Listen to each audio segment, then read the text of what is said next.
Isang ordinaryong akyat ng bundok na naging exploration hike. Kapag sinabing bundok na ang jump off ay sa San Miguel, Bulacan, siguro ang unang papasok sa isip ng karamihan ay ang Mount Manalmon. Pero alam niyo ba na meron pang bundok dito na hindi masyadong kilala o pinupuntahan ng karamihan?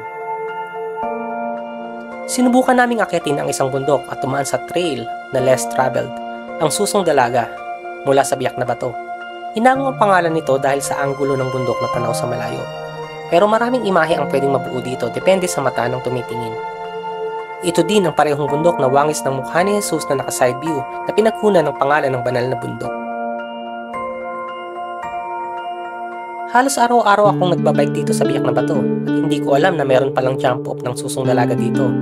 Halos lahat kasi ng umakyat ay sa DRT nagsisimula. May plano talaga kami ng aking mga kasama na mag-caving activity o kaya naman ay mag-overnight dito para abangan ang paglabas ng mga paniki. Noong isang beses na pumunta kami sa isang maliit na tindahan na nag-o-offer ng brewed coffee malapit sa entrance ng Biak na Bato, naisipan na din namin na mag-inquire at nasilip namin ang iba pang mga activities na pwedeng gawin dito sa Biak na Bato. At ito na nga ang nakita namin at napag-usapan na puntahan.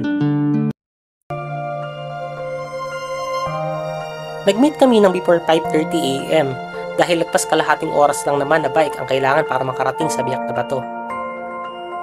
Lagpas 6 AM na din kami na makarating at dahil wala pang tour guide na nakakaalam ng trail, kumain muna kami habang naghihintay.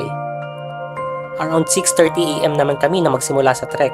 Binalaan na kami bago pa magsimula na sobrang sukal ng trail dahil ilang taon na nang huling may umakyat sa bundok na ang jump off ay sa Biak na Bato.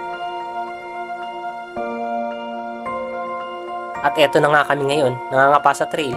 Kahit yung guide namin nalilito at hindi na makita yung mga markings. Sobrang sukal at hindi na-establish ang majority ng trail. Kailangan pang tabasin ang mga damo at mga sanga na nakaharang sa daan. Meron pang mga sinkhole na sobrang lalim. Sabi ng aming guide, mga bantay bundok at DENR na lang ang paminsan-minsan na pumapasok dito. At syempre yung mga lokal na kumukuha ng buho. Sabi niya, siya mismo ay 7 years na nang huling umakyat sa Susong Dalaga. Nakarating naman kami sa signage at sinubukan namin ng 3 beses na hanapin ang trail. Nag-try din kami ng alternative route gamit ang Strava, pero putol talaga ang daan.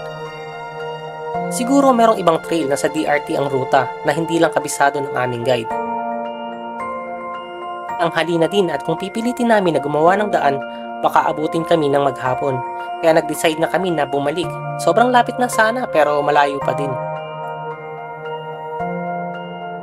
Hindi lang siguro para sa amin ang araw na to para maakyat ang summit. Sabi nga nila, hindi naman basta mawawala ang bundok, huwag lang sirain ng tao. Meron pang ibang pagkakataon. At sana pag dumating ang araw na yon, maakyat na namin ang summit. Hanggang sa muli at maraming salamat.